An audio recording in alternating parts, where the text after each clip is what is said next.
Weaving like DNA strands on a fascinating roller coaster of endless learning, experimentation, and discovery of technology, where the destination is not the end and the journey is the most fun. This is the Helical Brew, with your hosts, Mike, Sura, Jeff, and Ellie.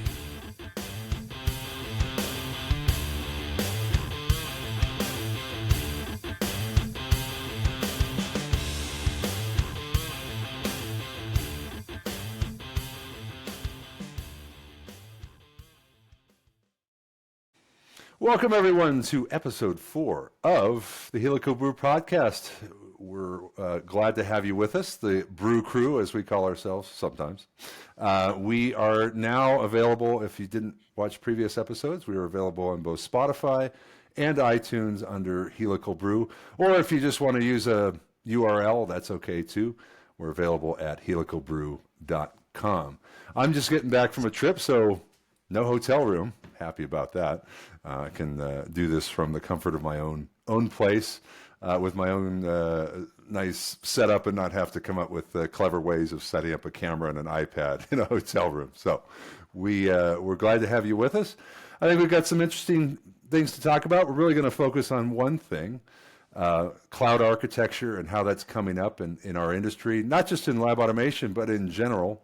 This cloud architecture for operational software. I think we're all used to software in the cloud as far as purchasing software. In fact, I can't remember the last time I bought boxed software that came on a CD or even a memory stick. It was always downloadable and licensed remotely, even if it was standalone software running on my computer. But what if we take that to the next level and start putting the architecture, everything operationally running in the cloud, and your computer that's connected to your devices is now just a go-between, a portal, if you will, to the architecture that's running it. What are the pluses? What are the minuses? We'll talk through that. But first, let's go around the country. I'm back in Nevada, so northern Nevada here in Reno, and where in the 3 weeks I've been gone, temperature dropped a good 25, 30 degrees. So I'm happy about that, although I do miss that sun in San Diego. So let's just go around clockwise in the country here, from Nevada down to Southern California. How are you, sir? Doing good. Southern California is cloudy. It even drizzled a little bit last night. So definitely loving those cooler temperatures coming off of that high 90s we were experiencing. And sometimes the fog in San Diego, that was pretty heavy when I was down there last week. It was coming in strong. But, that marine layer, right? Yeah. It reminded me a bit of San Francisco, but I guess that's true. All up and down the coast of California, you're always going to get a little bit of fog.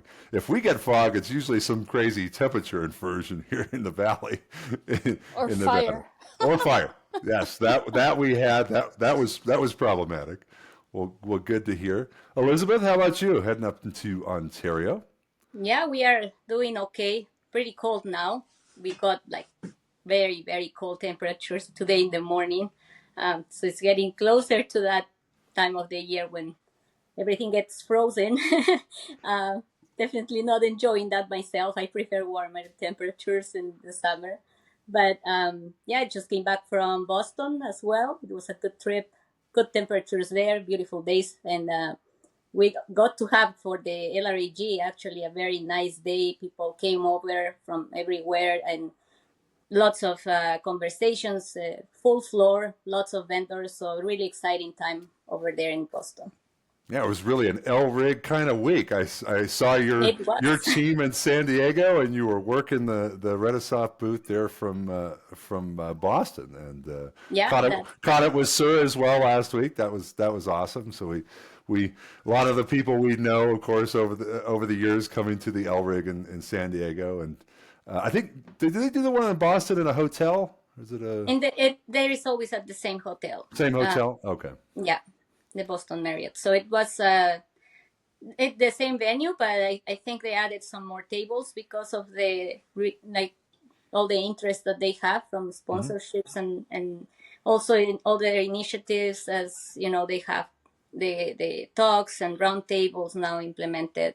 So it was very well received, I think, and pretty much full until the last minute. And then At the following that event, there was the lab automators event as well. So we Oh, got they to timed it perfectly, right? continue. So it was a very, very active day with lots of activities there, but really good to be there. Awesome, awesome. Yeah, in San Diego, they did something. They've changed it up, and now it has new leadership. So Yeah. Sal has taken over, and it's well, not taken over. I mean, it's a new group of folks that are kind of responsible for Elrig and San Diego, and so they picked this cool location, kind of in the North San Diego near Del Mar, and it was really well done, well catered, the food and whatnot, even though it's sort of tucked back in this light industrial complex. But just other than parking, they're dialed I was going to say, they just need to sort out signage for parking, because there was a guy out there just being like, all right, U-turn, what are you doing? We're asking you to jaywalk. Go jaywalk across this really busy street, okay? A big, wide street. Yeah, right. Yeah. You definitely need to use the middle lane for a bit to take a break and get the cars to go by. Kind of doing a little bit of Frogger, huh? I have a feeling it's pretty common on that street, because people are pretty onerous about their parking. They're like, no, this is our little 3 spaces for our tiny company or whatever. And I get it, because there's also there's a brewery, there's a couple of craft beer places in those complexes, and of course you're going to have way more people per square foot than you would in a normal office, and that tends to mess up the parking. So. But and now to the middle of the country. How are you doing, Mr. Nagle? I'm doing fantastic, because I'm on vacation. But I decided I'll come to see the crew. I can't miss it. So I spent the last weekend at the lake. Went up to a friend's lake house. Spent the weekend up there, and talk about temperature swings. It was 73, 81 degrees, something like that during the day. The following day, Sunday, 50 degrees. And the kids were still saying, oh, can we go swimming? Can we go swimming? I mean, sure, if you want to go purple, that's fine. Go ahead. The water temperature hadn't changed. Yeah, the water temperature hadn't changed much, but it's the outdoor air temperature when you get out. You're still not warming up. Yeah. No, they didn't go swimming. So but it was just nice to relax. And I've been relaxed all week, and it's just to check out. It's really just kind of, that's what you need. No care in the world. Absolutely. All the bacon you can eat. It was fantastic. Great to hear that. We miss you. Well, welcome back. Not quite yet. Not quite yet. Don't rush it. I tell Continue your vacation. When I travel around Europe, one of the most memorable things, I mean, yes, checking in with people, seeing old friends, but those breakfasts at the hotels, because European breakfast, France, Germany, good. I mean, they charge an extra 12 to 15 euros, maybe 20 euros at a nice big hotel, and you're getting top notch. I mean, there's even the really fancy hotels will have champagne and stuff that's but I mean, just fresh eggs and everything, and I go to Hampton Inn and pay $250 a night. I'm getting a styrofoam breakfast. Like, it just doesn't even compute. I can't. I'm not even. If they have it, yeah. Here's this crap oatmeal that was from yesterday, hard as a brick. Right. Here's some eggs that were powdered just 10 minutes ago. I'm losing my appetite. Right. Well, so much for breakfast in America. Yeah. Well, the nice thing about it all was Elizabeth mentioned getting temperatures dropping. Hockey's official season started last Friday or something like that. So I'm in my heaven right now. I'm watching all the games, and the Flyers are out west. They played Edmonton, Calgary. They played Vancouver. Now they're playing Seattle tonight before they come back home. So I'm in my heaven. I've watched all these games. Bring it on. If I could retire and just watch hockey, I'd be happy. You and Brian Bordeaux, because every time I see Brian's posts, it's always something about his kids' hockey or hockey in general. You gotta play hockey though. You can't just watch it. I did play hockey when I lived in California, of all places. Figured that out. But it's just, I don't know. There's something about that sport. It just gets you, because when they score, it is a fanfare. Train horns, you name it, man. It just, the place goes nuts. Exactly. Exactly. It's kind of I like think we should. it's soccer on ice or football on ice, right? I mean, Ellie, they celebrate in a similar way. I think when you get a PO, Ellie, you need to send out a train horn. I mean, you're Canadian, right? So it just makes sense. That is a good idea. Oh, yeah. I don't know. I don't know what event it's related to, but somehow you got to fit checks in there too. I just see like ReadySoft sponsoring a hockey team here Poor soon. Czech. Hey, that would be awesome. One day. That'd be awesome. We're not as big as Rogers. Yeah, well, if Yeah. Rogers is going to continue to be a sponsor, they need to figure out how to get their customers internet. That's what they need to figure out. Yeah. I think you should get us hockey jerseys for SLAS. I'm just saying. Just saying. Yes, it's got to happen. It's got to happen. ReadySoft, and then have everybody's name on the back. It's, Amen. Yeah. Okay. You have ideas. Well, Joyce will be listening to your ideas, Jeff. The last one I had sucked. I'm just saying that because the shoes were horrible. I'm so sorry. I'll never live that one down. Oh, the red Never wear shoes. Vans. Shots Never wear fired. Vans at a show ever. I Are they don't care just if you that- have 6 inches. No, if you have 6 inches of padding under your floor or under your carpet, They're just that uncomfortable? doesn't. They're that uncomfortable. They were after on your feet all day. Okay. Maybe it's just me. I don't know. Yeah, it is proven by all of us. We were all sitting toward the end of the show, just like, oh, this is awful. I mean, I was sized out of Vans when they were relevant. Like, I was like, hey, do you have a size 16 pair of Vans? How are you going to skate on a skateboard with size 16? It's sort of like, how are you going to snowboard on a snowboard with size 16? Also doesn't work very well. So I just put one foot on the skateboard, and that's all I can get on there. I was gonna say shoes are relevant for certain activities like Vans, skateboarding, not sitting around the conference and walking around all day. No. Right. And looking cool. And yeah, if you're going to wear Vans, you should have a skateboard in hand. Skateboard and a hat. And a hat. That's right. All right. Well, that's. I'm glad everybody's doing well, having fun. Here we are going into middle of October, and countdown continues for SLAS. I'm super excited. I've heard more and more about what's going to be presented there from some of the different vendors and different companies, and one topic that I alluded to earlier that's just keeps coming up more and more is cloud architecture, cloud infrastructure. Doing things in the cloud. Like I said, we're all used to it. In fact, I don't even order computers with large hard drives anymore. I mean, I used to be like, oh, give me the 4 terabyte because everything. I'm reliant upon the 2 terabytes I get with all the other stuff, $30 a month on Apple, plus all the movies and the TV shows and whatnot. So they're lumping it together in such a way that, I'll take the 2 terabytes and that's plenty of storage, and maybe have one backup drive external. But beyond that, I think I'm pretty good with cloud software. Most of the software I'm using on my computer today is all localized, but I've seen, especially data manipulation software used in research, more cloud. I mean, there's some customers that absolutely rely on it because their data set's so large they can't afford to transfer it back and forth to the clouds. They just have to leave it up there, which to me, that in and of itself is a fascinating thing. But I figured we'd, start with,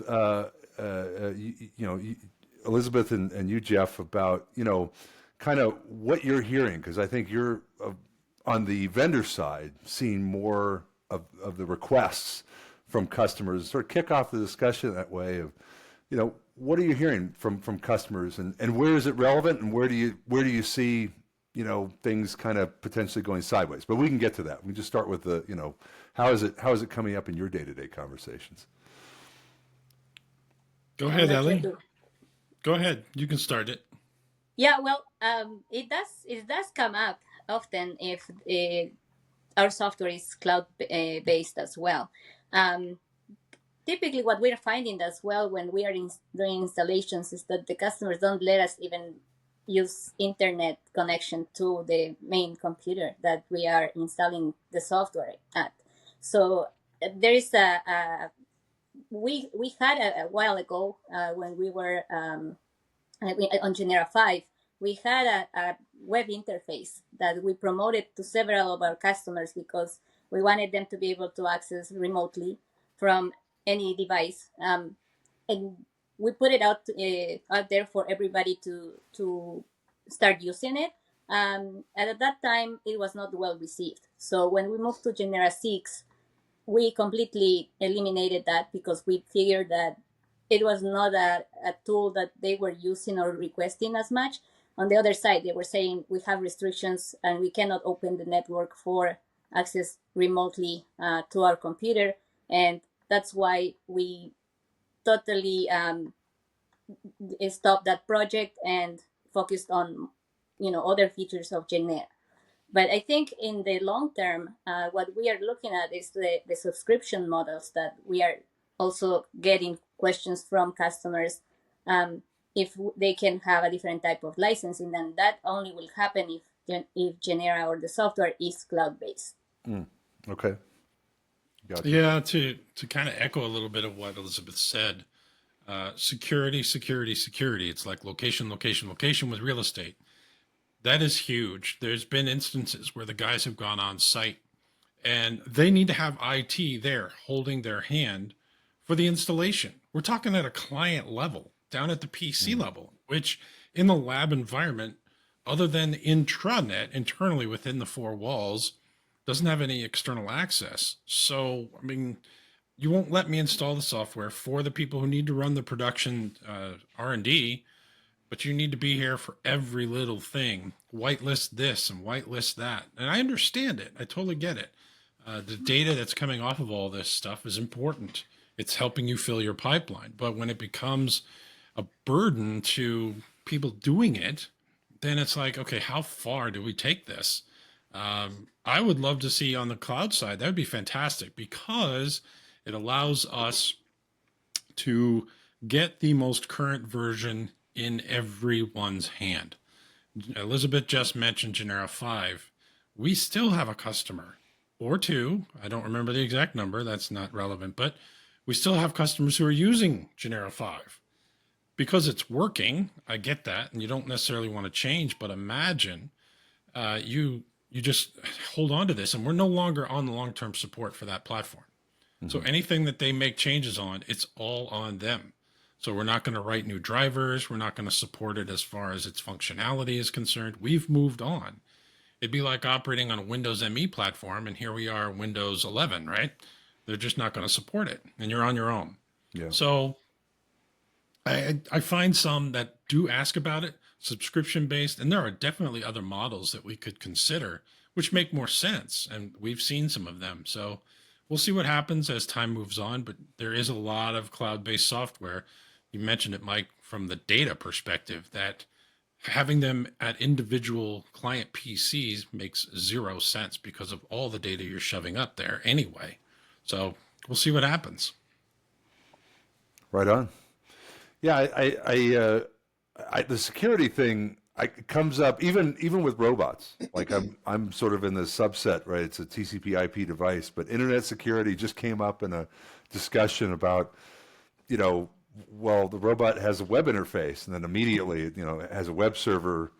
How is that accessed? What does it need to be accessed for? I said, well, typically, most systems I see are completely isolated within the room that they're installed in as its own system. That robot, I couldn't even get to that robot from the next room over in a lot of cases because they're just firewalled in that way. So how would you even begin to get a cloud architecture that's outside the building hooked into a system like that? I mean, again, this is usually larger institutions where they've got a whole IT department set up for that. But I got to imagine for you, it's always a discussion, supporting the customer. How does somebody get into it remotely before having the cloud architecture discussion to begin with, right? I mean, but yeah, one of the reasons I find myself upgrading software is because it's constantly saying, oh, by the way, if you just, pay this, you can jump over here and you'll be new, good as new.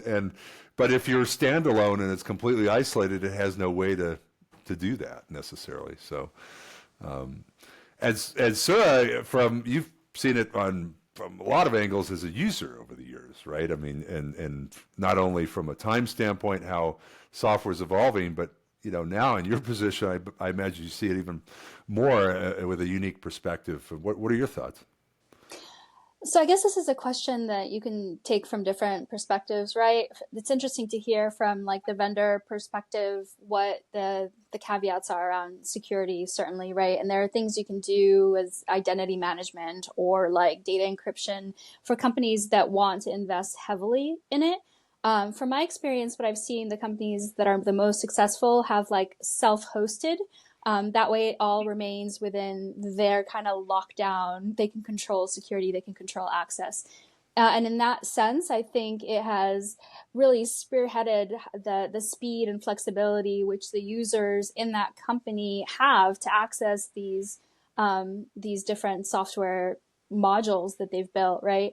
From a lab automation perspective, it's really important to be able to not fully utilize the robot that you're working on by programming in front of it and then taking it out of rotation for anyone else to run, the assays they need to do. So from the perspective of not having a lot of budget for redundancies and automation equipment, you want to think about how can I create the infrastructure in the cloud for my programmers and automation engineers to write code, to simulate code, and then only when it's time to test it can I then pull it down onto the machine and work on it. So there's two different perspectives, right? Vendor hosted software and software that you host and an infrastructure that you put in place so that you can kind of get operations going robustly. I think that's the only way that I've seen it very successful. And it's got the caveat of being in a, get versioned in a repo that you can control and a way that you can set best practices around. So do you find in this sort of internalized cloud architecture, so it's kind of cloud, right? It's sort of connected to a remote connection, right? You're not running it live off the PC, but it's still inside the building. Do you find that leads to more coordination in those installations where now you've got this knowledge that's been being passed around? Oh, by the way, we have this setup, so your lab facility or your system can use this as well as the one we bought it for. Do you find there's sort of better coordination on that front? Better coordination and better implementation, and the ability to basically manage it can be so complex that when you bring it in-house, then you can kind of control for that.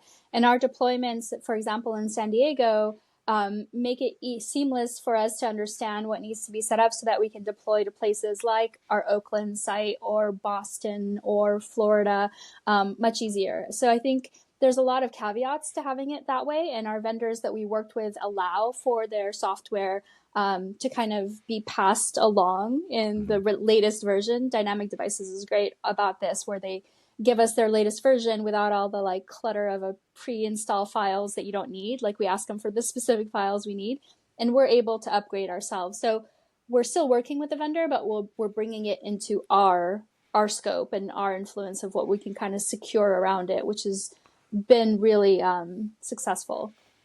So you mentioned upgrades. That's I think a great topic. It's something we've gotten so used to. I mean, I just upgraded my iPhone to 18, version 18, and they've made that so easy. Are we anywhere close in our industry as far as is there anything out there that's that close to where you just go, time to update your software, and you without any fear press the OK button? Are we there, or are we I don't think so. Nowhere. No. Not even in the same zip code. Okay. No. I mean, I think it's a nice idea to have, but look at what we're trying to do just to push data from one machine to company hosted infrastructure back down to our laptops. There's so many gotchas. I can't even imagine software right from the vendor to be fully, one button install successful. I mean, even if it's a simple little device, even if it's a little benchtop thing. I mean, is there anything on the market that's like that? I wonder. But yeah, it's when you're isolated, it's tough from an IT perspective, and I can't even imagine. I never really looked into it how some of these experiment design software platforms, right, very high level. So we're talking above the scheduling software, the instrument layer. Now we're going a layer up. We saw that with Stratios, right, where you had this cloud experiment design, and I I never really got into the discussion of kind of how it worked. Maybe you all know, like, is that even running in the cloud, or is that some local version of the cloud software? So you could run it in the cloud, but if you don't want to, we'll put a local instance on there that your IT department will maintain, just like they're maintaining Microsoft Exchange or something like that. I think Sounds like a they good have way to get the next guest on our show. Sorry. Well then. Yes. Perfect. No, I agree that this is a very important topic, and we need to know. I was going to say there are so many tools right now that are available for customers to use and improve their system, and those are always going to be like, we're going to require some external connection. So I'm talking about camera systems that you can monitor the system, as well as a remote control to the computer. So if you want to run something when you're not in the lab, and that's the idea, that in the future that they can also program things on another environment and then just put it into the system when they have validated everything. So the cloud or an environment like that would be really beneficial to just compile all these tools and have one place where they can monitor the system. They can also do some validation, or even create new workflows and processes. So, But there's Getting also, back, sorry, go ahead, Sura. No, there's also some like tools out there that are specifically made to automate like infrastructure like this, right? That you can buy into. Like, I think there's something called infrastructure as code. Sorry, I'm looking at my notes. And those are right off the shelf solutions that companies can buy into that promise to enhance efficiency, reduce human error, set up the infrastructure that you need. But I still think it's a significant investment from the side of the client who wants to purchase that software to kind of rework the way that things are set up, right, in order to allow for that access. So either way, I think it's going to have like a cost constraint, right, whether you home grow it or buy it. Yeah, kind of hitting back to your point, Sarah, and Mike, you earlier spoke about, I don't buy computers with a lot of stuff in them anymore because I don't need to. Well, if you think about an architecture, and I think, Sarah, you talked about it briefly, kind of the server based on-prem, where the server acts as the brain power for clients sitting in the spaces. So there's a software company that I know of that has this model, and they're in the manufacturing space, SCADA. It's called Ignition. This is not a plug for it. It's just called Ignition from Inductive Automation. Anyway, they have the server on-prem, and then every client can tap into that, create their own project in a dev environment, create it, what it looks like, screens, you name it. And that's your project. And then you can test that 6 ways to Sunday, and then eventually deploy. Even for existing projects, you can make changes without pushing to production until it's all fleshed out. Then every client through web interface internally has access to that project, whatever it's running. Now, try to think about that in a laboratory automation environment. How might that work? Well, okay, you're using a lot of IP addressing then, I would think, because a lot of devices would need to be connected. So an address is unique, that when I send a command to it, it's to that client in lab XY in hallway 6, building 5, because the prem server is now doing the brain power, sending it to that device, doing whatever activity is necessary for that particular device, and then sending it back saying, I'm done. And the brain continues to function. But you have all these clients, and the way they do it, I know Sura knows all about this software, since JSAT uses it quite a bit. Yes, we love Ignition. It's powerful. It's really good, and they're very successful. So I, having been exposed to that software in the past, used it for a project where we were looking at OEE for laboratory automation. It was really, really cool. Yeah, and you can make dashboards on it, which are customizable. So we've definitely flexed in that direction for some clients. Yeah. Right on. Yeah. Well, it looks like we might have lost Elizabeth on the connection there, but that's okay. We can, she can drop back in on the Riverside feed. That Rogers Telecom. Come on, guys. Is this where? Wait, is this where we bring in the hammer section on Rogers? Oh, hammer time! A I'm hammer going to by take this Mike one. Ouren. Yeah, special guest. You know what, Rogers? If you're making AT&T look good, you're doing something special. All right. Special snowflake. Yeah, that's a little gift from Americana. All right, my rant's over. Suffice to say, we're not going to get a Rogers sponsorship. Is that what you're saying? Yeah, well, that's fine with me because I'll just see if I can get AI to block them out on the side of the hockey rink when I'm watching the hockey. I don't even want to see it. This segment brought to you by Rogers, and everything just goes blank. We're sorry for the interruption, but that was hammer time. We need like an intro ping, like or something. We'll get it. And she's back. Hey, welcome back, Elizabeth. Sorry about that. A little technical issue. You missed hammer time. It was brief, but It's like that line in Star Wars where he goes, "You're free to use any means necessary." no disintegration. No disintegrations. That's right. That's right. As You you gotta wish. talk, Mike. Though hammer time needs to be longer. If We you're gonna need- take it over. You're right. That's You're right. Oh, well, all right. Well, that is teed up, I believe, for later in the podcast. We'll just have to.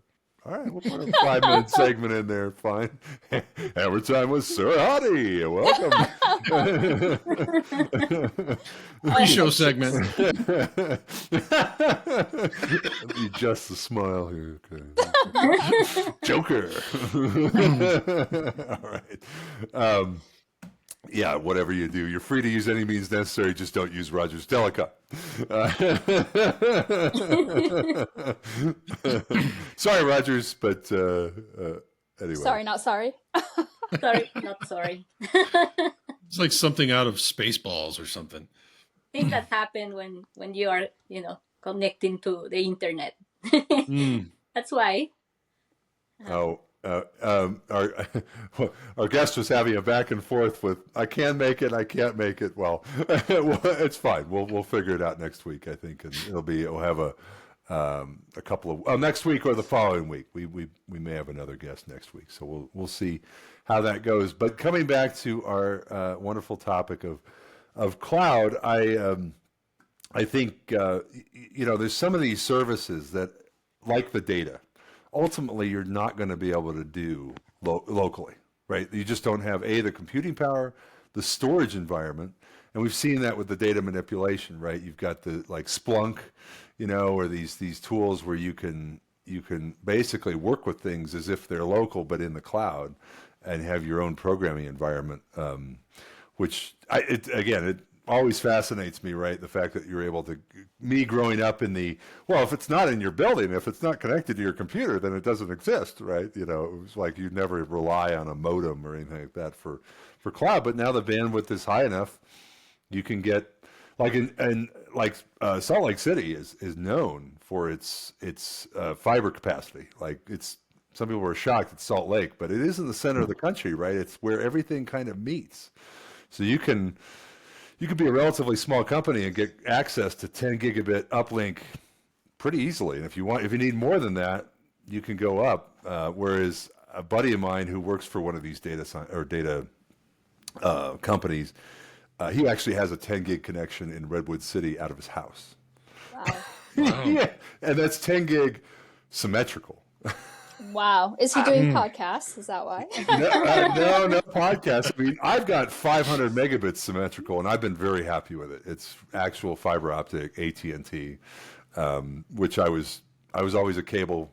I was a cable guy, It's like cable guy. Cut the cord. That's He me. cut the cord. I'm a cable guy.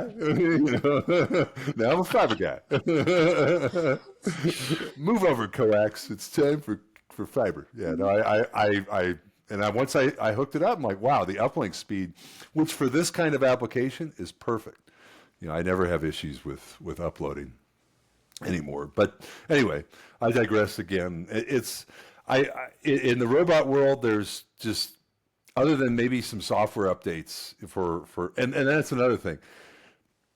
the general rule in robotics is if it's not broken, don't Yep. touch Don't fix don't it. touch the firmware. No, it's like it's not like your phone. If you're using 10-year-old firmware and it got the job done for those 10 years, stick with it. Don't be the beta tester that upgrades and then shuts the whole lab down. Exactly. I mean, and even from firmware to firmware updates, it's, very rarely are things broken. I've only seen that a couple of times, and the whole time I've been with, working with TCS, I've only seen a couple of times where a command got changed, but 99.9% of that stuff just carries over. It's just dealing with new product related things, like if you're doing a new product or a new motor, something like that. So it's just not going to benefit an existing robot that much unless there's a true bug that it's fixing. So yeah, in the embedded world, this whole cloud thing just isn't really there, other than robot simulation. I would say robot simulation is really good in the cloud. I mean, you can't, like the 3D rendering you can do with Google Chrome as your kind of go-between. I've seen some amazing stuff there. But I mean, getting back to this whole experiment design thing, that seems like maybe an area where maybe the computing power, like it doesn't make any sense for somebody to locally have that much computing power, or rendering capability or what have you, and you can, just push that up to the cloud. But again, it's going to be intellectual property protection, IT, all those things. I mean, which gets me to the next question is like, do you see this as a gating component in the future? Like the need to push things into the cloud for whatever reason, whether it's a technical reason, technology, computing power, storage. Do you see where we're going to be bound by this eventually in terms of where we can take it? I mean, I personally think that like your data, that's the problem that we're running into is, for example, there's workflows that look at images of cells in like a nanoplate. That's a lot of images that you're assessing, and you need the power to analyze them quickly, to store them, and locally doesn't make sense as long as you're not thinking of actually having like huge RAM on a poor computer that even then won't keep up. So that's an application I encountered in my last position where we had tons and tons of images that we had to put up in the cloud so that we can actually do all the analysis and processing there and only bring back the relevant like summary of the report that we're generating. Otherwise, out of all of these millions of images, maybe 2 are what you want, but you still have to capture them all. I think that things like that are going to be gating in the future. Right on. You can't necessarily put all this stuff on the, let's talk about cost. There seems to be, and I've been harping on this for a little bit, trying to switch from a CapEx cycle to an expense cycle where this is a monthly or quarterly type of expense. And if you try to push all that capability inside of your one package of software, you can't charge enough because people won't buy it for all the things you had to put into it. So what that does is when you break it out like that and say, no, let's just push this up into a cloud environment, I don't have to build my core software so intense and so big and bulky that I've now priced myself completely out of the market, and people balk at a CapEx line item that is a 6-figure number. Some may have no choice. When you talk about LIMS systems and those types of things, that's still in the cloud too. But you got to look at those things. How am I going to be able to compete in the market if I'm not moving in those particular directions? Mm-hmm. Yeah, Yep. I agree. That eventually everybody's going to start moving towards that environment where you have more capabilities of also different type of licensing, and every lab can choose from different options than just one time purchase. But from the vendor side, you have to think about what is like feasible in order to move forward and make a profit. I think Elizabeth and I talk about this often when it comes to like driver development, right? In order to utilize scheduling software, orchestration software, you have to be able to communicate with systems and robots that maybe not everybody has, right? But if the driver development cost is a burden to continuing, then you're not going to get that client to purchase it. You're not going to have that API for that, or that driver for that machine. So how do you kind of look at the cost model?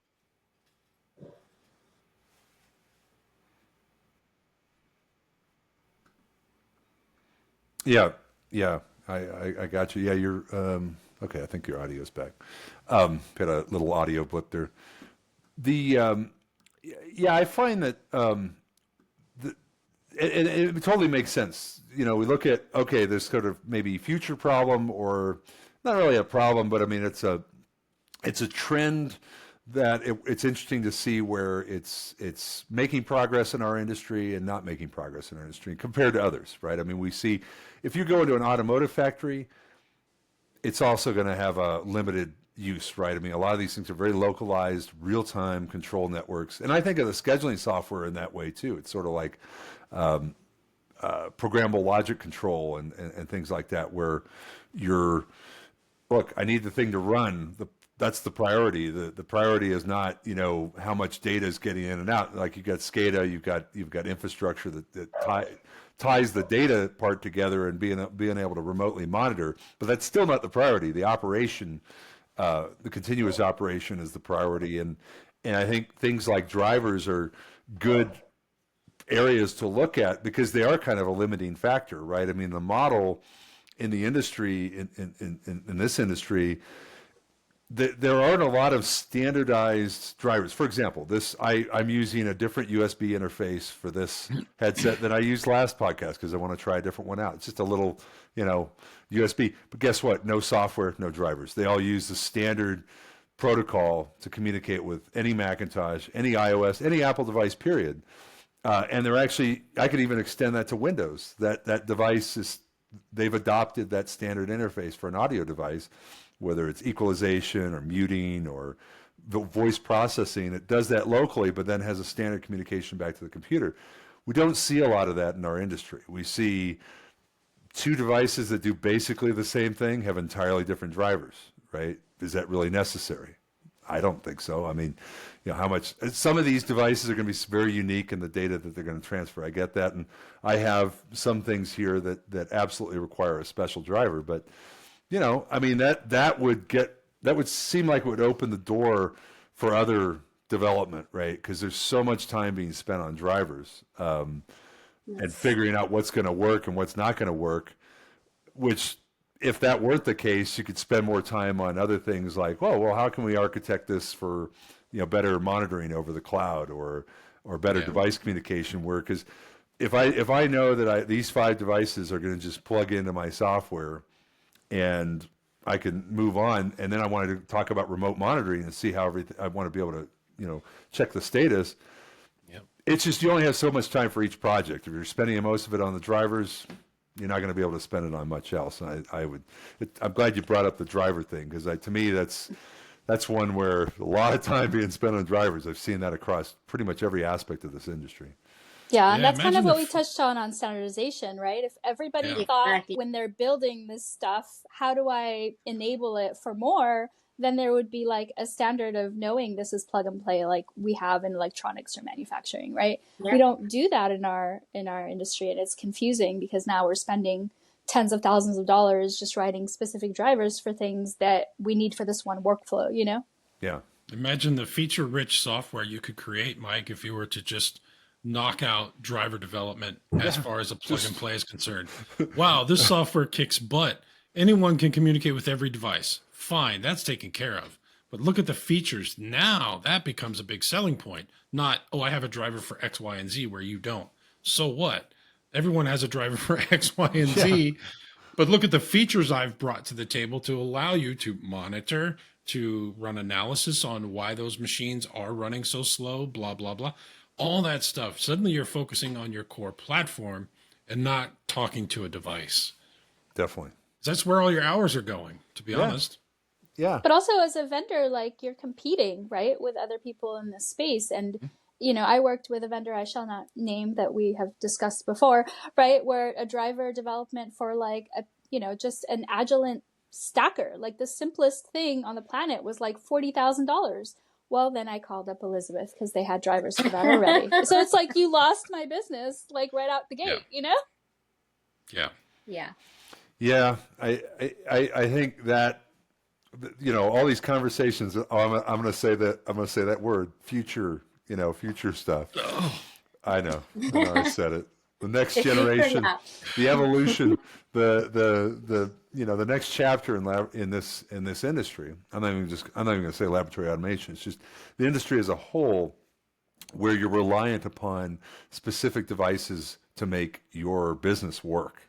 I mean, at the end of the day, for a lot of these companies, right, you could tie it down to a few devices that are really they're able to create the secret sauce for this particular organization, and yet we're not really moving the conversation on how to connect the instrumentation, the devices, as we are, you know, in the podcasting industry. The ability to connect cameras and microphones is vastly improved and increased the opportunity to do podcasting. As for us, right, we're not having to do nearly as much work and production work. There's a lot of tools out there that help you do that.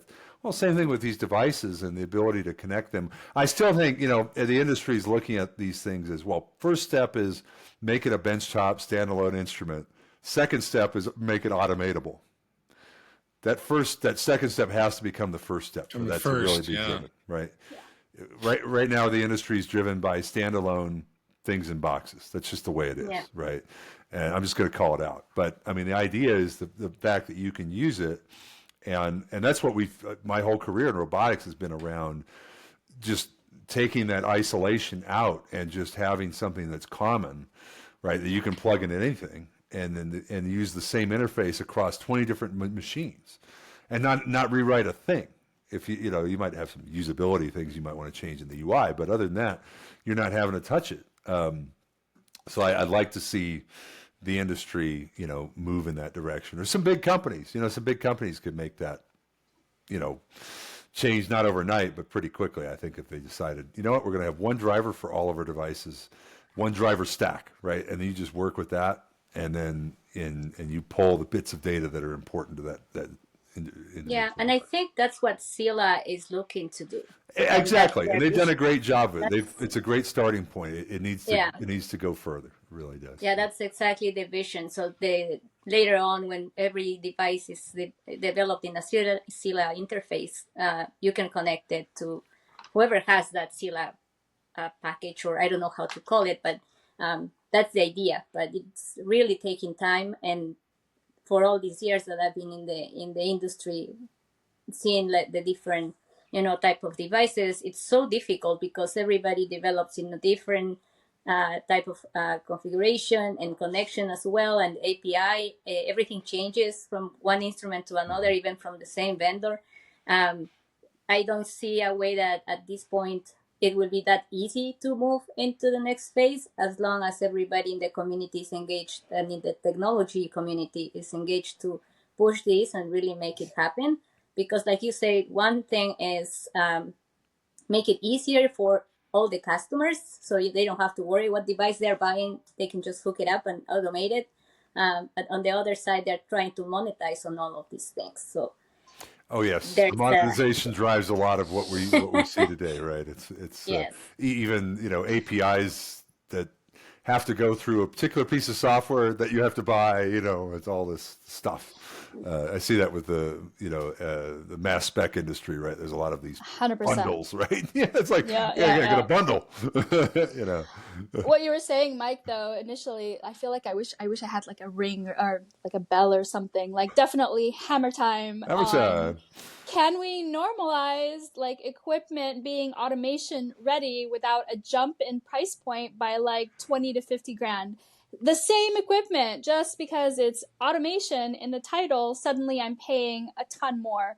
I think we just need to figure out, how do we make equipment right off the bat that is able to integrate clearly with work cells, or work even with other pieces of equipment that the vendor is selling, without adding this huge price point to it. I mean, I understand some things like having the Nest come out instead of being embedded, you know, might be a design decision, but that design decision costs the same whether it's embedded or out, with a few, you know, changes or modifications. Why are we adding such a high price point to it? Even And you plates. know that Automation is ready so plates. Automation ready plates. Right? Yeah. Oh, so you deleted the notch and suddenly it's like $100 more. What? Yes, exactly. There's a big jump, and that's it. The sad part, because they buy it thinking it's automation friendly. It's a device that can be automated Right. without knowing. And also, I think it's part of the vendor side to communicate and to find out what are you planning to do with the device. Eventually, are you going to be putting it into an automated platform? Yep. Because from both sides, I think questions need to be asked, and then so there are no surprises at the end, because it's really bad when they find out and they say I have an automation friendly device, and all of a sudden they And you're cannot. like, no, see this No, here? it's The not. gripper can't grip right here because of this Yes. tab right here. Yeah. And the scientists really get married to their plates. Like, this plate works for me. It works for my assay. I don't want to switch it. And suddenly you're just like figuring out how to grip around this like tab that shouldn't even be in the plastic anyway, you know? Yeah. Yeah, what's with this tab? What do we need? You know, yet another thing on this plastic. In fact, the mold is more expensive because of the tab, right? Yes, it's extra plastic. Yeah, it's like so a robot person like me comes in like inside baseball. It's like, yeah, it's a 0 to 23 Newton servo gripper. It doesn't care. I can't grip it too hard. Fine, I'll grip it with 2 Newtons. It's all adjustable in the software. It's like there is no. It's only the robot that cares about automation-ready plates, and it actually doesn't care about automation-ready plates. But when when you don't have automation personnel at hand, or you've gotten rid of your automation engineers, and the scientist has to figure it out, suddenly it's this huge problem. A phone call or somebody with the expertise can be like, "Don't worry, we can just adjust the grip, like the position or the force, and we'll handle it, right?" Yeah. Hammer time is over. Yeah, no. I think it was a double segment today. Double segment. What is with the 2 catalogs, folks? You don't need it. Just one catalog of devices. It's all automation friendly, whether you want to use it or not. Let me bring this back around to what we were talking about, cloud software, because I had a thought earlier. There are some customers that I interact with who are a Google house, Google Docs, Google, you name it, whatever those platforms are in the cloud. And we all operate on maybe even Microsoft platforms. Here I am on a PC, which runs Windows OS, and then Office, Teams, you name it. So they're not concerned about those platforms. But yet when it comes to automation, they're so concerned. I'm like, but you're freely on Google because it's quote unquote free. Well, you're giving Google all your data. You realize that, but that's another hammer time segment from my perspective. Let's not go there, right? But they use those platforms because, well, I don't have a cost association. Well, you do. You just don't realize it. And then suddenly your competition's coming right up behind you and saying, where did that come from? Because you gave it away. Yeah. So I just, sometimes it's difficult, be smart about what platforms you're using. Even on the web browser. Oh, someone's surfing the web at their desk and there's cookies you said, you click OK. You want to do all the cookies. Okay. Now they're tracking you. Hello. Don't you understand? So it's, the cloud-based is a challenge. Sometimes it is a catchphrase. I'd heard it at the show a couple times and I'm like, okay, what do you want out of cloud software? Are you just saying that because it's the catchphrase of the day type of thing? What do you hope to gain from that? And again, tying back all the standardization, if you could just plug an instrument into the laptop or the desktop computer and it says, I recognize this as liquid handler X. Perfect. Let's go. As soon as that happens, it's a game changer. So, that drops the cost of things. Well, it should anyway, to Sura's point. It should, hopefully. But I'm trying to understand. I'm struggling to understand what's the person's or the vendor's competitive advantage by having a separate API from other instruments that they have inside their whole software. Functionality, okay, but why not, like you said, Mike, let's put all of this together. Now, some of them, they kind of have some. Now, I'm kind of rambling here, but Lyconic we have one API that runs all those particular devices, and it's all the same. So good on them for doing that. But there are others like Liquid Handler Y, Liquid Handler X. We can't talk to them, and they're completely different. So we spent a lot of time and energy creating those drivers, and it takes a certain amount of time. We have to charge for that to the customer. Sir, you hit a point perfectly when it said $40,000. Wait, what? I'm going to go talk to somebody else. Now you've just lost business.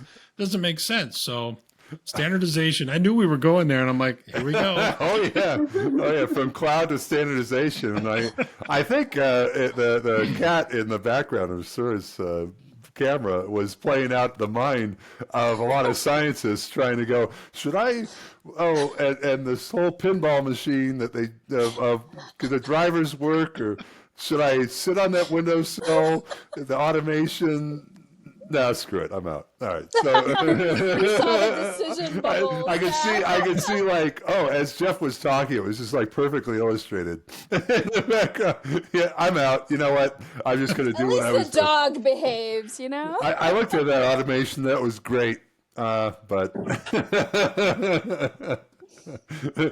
there's too much window shade in this sill for me to fit. I just it's not gonna work.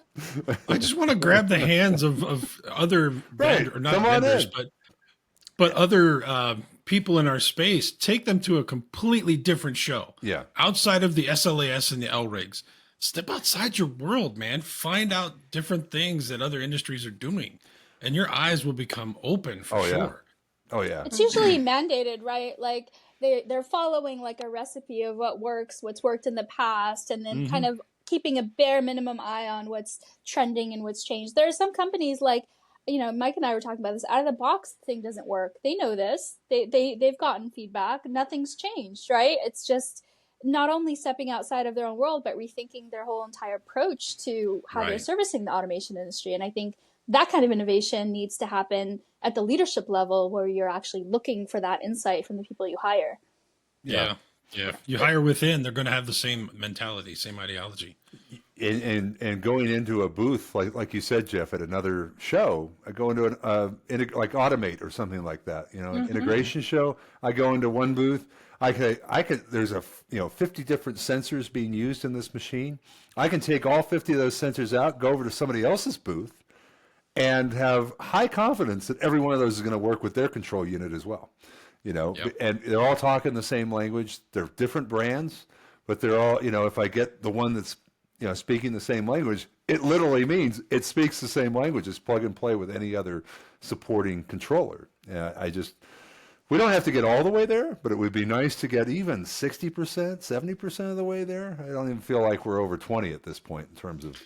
But it's also not looking for the same experience, though, right, Mike? Like if you're looking at going to those different conferences to see what other people are doing, like at JSOUT, we have like different leadership from different industries, and it's really helped to think about things in a new perspective, right? Like, why is this something that's in manufacturing but not in automation? And having the CTO come in with that insight has really shifted what we're going to like look into, right, to move towards that direction. Starts at the top, available. Right? Yeah, excellent point. Really excellent point. Yeah. Yep. Well, I think, there's like 2 or 3 shows, I think, out of that. Especially if we start getting into like some of the crossover points of, I mean, in all fairness, I saw a video recently on LinkedIn that had a very, this X-planer style transport in running down this gigantic laboratory automation machine. You know, that is a fully industrial technology that is now bridging its way into a more PC-driven software space. Like normally that would be controlled by a embedded controller or a PLC or something like that, with maybe some connection to a PC. I mean, you see that a lot more with the Beckhoff products, right? There's a PC somewhere in there, maybe an industrial PC on the HMI. But it doesn't look like a PC, right? It's a full Beckhoff HMI. But that thing behind it, you're running embedded controllers that talk to those tracks and things like that. So, I mean, it's not that the industry is certainly taking on more of that hardware where we see all that standardization. So hopefully that will. I don't know if it's going to make it to the instruments. It's got to literally. It's like a fire crossing the highway. It's got to cross over maybe a 10-lane highway, to get some of that into these instruments that we're talking about. And I'm not saying it's it's a slam dunk. I mean, for sure, there's a lot of work that's got to go into that. But taking something like the Sila architecture and making it such that the software, the connectivity to the computer at least, and the software is 95% of the way done. Boy, that would be a huge step. Dude, I'll take 70. Okay, 70. Point. 70%. At this point, let's shoot for a C average. Well, this auction and sold, closed. 70%. 70%. Vendors, 70%. That's all you got to do. Think of all the other industries that would crop up around us, our space, that would help accentuate everything we already have. Yeah. Suddenly the innovation's coming from these other appliance guys who can connect all these devices together in a snap. Yeah. Oh, wow. That's a cool little device. I need that because I want to automate this lab of instrumentation that I already have. And it happens pretty darn quickly. So you're not spending a massive amount of money. Again, saving money. To Sura's point, let's save some cash, right? Because I only have a limited budget, especially in lean times. I want to put this system together. I have the equipment. I just don't have these other things to talk to them all. And I can't spend $200,000 to do it. Yeah. Yeah, for sure. Well, it looks like we lost Elizabeth again. Oh, she's back. Oh, she's back. Good. All right. I wanted to... She likes to surprise us. She goes away and she kind of... I know. She's take like, my well, break. she's like the cat. Nah, never mind. I'm out. It's like, keeping us honest. Should I stay or should I go? Yeah. You'll see what happened last week when you weren't around, Elizabeth. We need you. Yeah, I missed you. I was at the Elric at that time. Huh, and I figured that it would be nice to connect from there too. Couple of minutes. Well, I think with that, we're up at an hour. I say we move to our picks of the week. I'm happy to start. My pick of the week is right here. So there's a whole I know there's this whole trend called rucking. Have you heard about rucking? Oh, Michael, I know. you're rucking? Yeah. Get out. So, dude. Oh, Hold on. Wait, what is rucking? So, you notice I'm trying to fake it like, oh yeah, yeah. I'm trying to make it like, oh, this is nothing to lift up. This is actually 45 pounds. What is backpack. rucking? It's essentially the sport, if you want to call it that. It's yours have a weight in it. Yes, sir. All right, it's got a weight in it. All right, so You don't have a weight? I've got a weight. The sport of carrying a backpack? I got a weight. It's 45-pound plate in here. Good for you. Have you earned a patch yet? Yeah, I've got that somewhere. Oh, good. So you did earn a Elizabeth, patch. we're out of the loop. Okay, so rucking is just basically voluntarily wearing more weight, like you're pretending you're just carrying around weight all the time. It's a reason it's in the form of a backpack, so you can just wear it around. Now I've got a vest as well. It's a little bit further reach. So the backpack weighs 45 pounds. The vest weighs 40 pounds. I just use it I do it while I'm on a treadmill. So every part of your body that's below your shoulders is taking on that much more weight as part of and it's a way to just core. I mean, what would you say, Jeff? Right, the core, everything. Just It's lights everything. Up. I mean, rucking is what you do in the military. When you're going from place to place, we're going on a ruck. That's where that's shit. right. The term comes from. Yeah, military. Yeah. I'm going to get you your E. Get your shit. Let's go. Here we go. Mike, I got your E. There you go. Welcome to rucking. It does at school each day with her backpack. She's rucking. I mean, I was rucking at college. I didn't even know it, but now I do. You didn't know it. Now I voluntarily put this. You're ahead of the trend. yeah. 45-pound backpack. So yeah. And they have events for these things. Oh, yeah. Where I've earned the patch. It was the Korean War light, so it wasn't, or was it basic? It was basic. So it was basically 8 miles that day through downtown Indianapolis. It was tough. It was tough because then you got extra weight. The whole team, which was probably, I don't know, 25. So you're as a team, you're doing this. And if anyone fails, guess who's carrying that team member? The team. Yeah. Oh, Plus, wow. you have extra bags of weight on your shoulders. And it just depends on the cadre who's leading it, what you have to do. And there's different levels. They have one called a heavy, which obviously you're carrying a lot of heavy objects. And it's really kind of I would recommend it for anybody, at least just once, for a team building exercise and you'll see people's worth, their weight or not, merit wise, and how they're falling under pressure, that kind of stuff. Do you chant? You know how the military has the chant. No, there's no chanting. 3, 2, 1, rock. Oh my gosh. I'm sure if we were to YouTube some videos of rucking activity, there would be somebody chanting. On the next podcast. It's a very changeable activity, right? You need something to keep your mind focused or not focused. But it's, you're trying to get basically civilians. There may be some former military. I mean, I was, but we're trying to, it's just a cluster. You can't get all them to march left, right, left. You can't. But it's just getting to the finish line, essentially, with everything that you brought with you. So it's pretty amazing. So, and I did it with my neighbor who's done the Kona Ironman. Oh, wow. She did that. Yeah. So she's badass. Even she said, even for only 8 miles, it's something she's never done before. Yeah. She said that was hard. Yeah. So is that both of your picks of the week then? No, I had something else. No. Go ahead. Go I ahead. brought it up. I'm like, hey, that's cool. Evidently, I'm not the only one wrecking. News to me and Elizabeth. There you go. I still don't see Elizabeth. I'm not. I don't see her either. I'm here, Oh, but I see her and hear her. Oh, it's What? What? I don't see her at all. I only see no. the three of us. Oh, weird. Womp Okay. womp. Yeah, I'm only seeing the three of us. Okay. I don't know. Hopefully. Sorry, Ellie. I don't know. The episode 4 fail.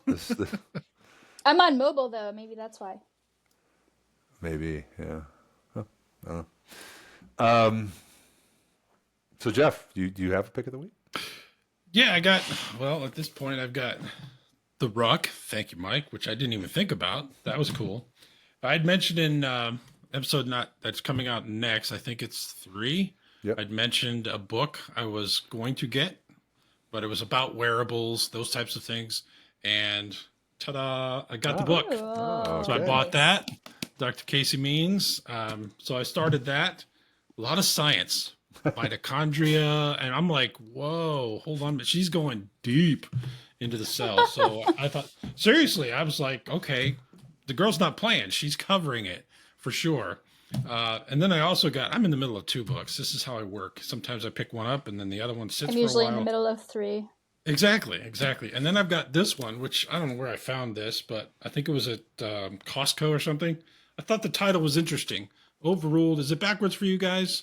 The human toll it's to too much law. I thought that was pretty interesting, and I'm like, okay, there's some interesting stories in here. I think I'll like that one. Yeah, you should pick it up. I mean, interesting stories about are we really, why so many laws types of things, and they're not analysis that you would expect from a justice of the Supreme Court, but he's talking about specific stories. So from historical, what was the case here, and was that just too much over the top as far as law is concerned? So I thought that was pretty interesting. So I'm in the middle of those 2 things. Nice. Thank you for that. Thank you for the book thing last week, Sura. I appreciate that. You're like, I got a book instead. Pick of the week. Yeah, I feel like with every, not taking sides in politics, but it's just like with every election of any kind in any, local, regional, or national, there's always, this is going to be 5 lawsuits. It's like, it always seems like they're counting each election. There she is. She's back. She's back. Oh. Okay, Elizabeth, quickly, before you go I away. know. Let's go to her real fast. You need your pick right now, quickly. it's then another internet provider. Ah, 100%. I'm moving. 100%. Yes. I can't do Pick of the this week. anymore. Ellie needs new There will be a internet. truck in front of Elizabeth's house next week installing Yes, new I'm internet. calling them after Yeah. this. I'm switching. That's it. I mean, I have to She's try. done. I'm done. Or somebody's playing games in the house, you know, a high Yeah, my bandwidth. son but- just got home. My son. Ah! You can tell. That's it. Immediately, he took all my bandwidth. Yeah. So quickly, what's your pick of the week before you lose again? You Yeah, have for- one? Well, no, I really don't have one. I was just, Oh. you know, well, I'm hoping that the internet connection just gets better for the next episode. Her We'll pick just of the call it- week we'll is just call it a new internet connection. provider. Yeah. Well, I don't feel so bad. I didn't I- think about the pick of the week. Actually, I was not.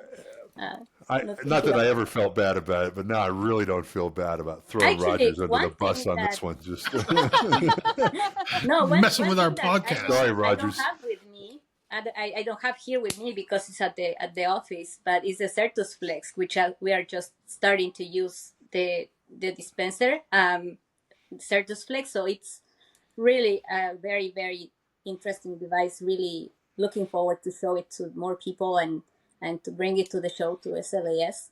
it's going to be huge. That- I think That is, if I have to say about devices and equipment that we've seen. I actually was at the trade show as well, so I got to see it there at Yep. LRAG, and then we have one unit here at the office, so that's really exciting. That I like that. That's a great pick. I think, and That's we a saw it pick at. of It was on video. It's getting more and more exposure. It was on a video playing back in another booth at LRIG in San Diego as well. Yeah, That instrument is definitely picking up more traction. I think there's a tremendous opportunity around it. I mean, there's some really cool applications of it, especially over in Europe where it's being based out of Switzerland. They've got a lot of installations in Europe and the U.S. as well, but I'd say it's mostly Europe. But it's very, very cool. Very, very cool. yeah, and it's instrument. very, very simple to set up, and the training was really straightforward. So I think that is going to generate a lot of conversations later on when we showcase it more. Mm-hmm. Yeah, right on. All right, Sura. I am not prepared Nothing? this week. No. I don't have anything. No problem. But I think Jeff got me. He covered two. Covered two. I got you. So double down on the GORUCK. Well, there you go. We learn some about one another every podcast. We do. All of us. We do. All of us. But on this one, Jeff and I we're just showing. Did you see that at all, Ellie? The GORUCK. She did. She was here. Okay, you were here. Yeah. Okay. Oh, you saw the ruck bags? Okay. All Yes, right. yes, I did. I couldn't see Okay. you for the last, 10 minutes. So it was, I it don't was know something what is weird was happening. going on. But Well- we'll work with it. All right. Well, I think that's another Helical Brewed, episode 4. And again, you can always find us on iTunes or Spotify under Helical Brew, or if you just want to hit a website URL, that's your jam, www.helicalbrew.com, and it'll take you right to the Spotify site. We don't have a particular website behind it yet, but we've always got the option to do it. And at some point we will. We've got the YouTube channel. Just a matter of establishing the YouTube channel. So until next time, keep on brewing. Thank you, everyone. Nice to see you all. Thank you for joining us on the Helical Brew podcast. We're glad to have you with us. If you'd like to watch more episodes, visit helicalbrew.com. That's helicalbrew.com.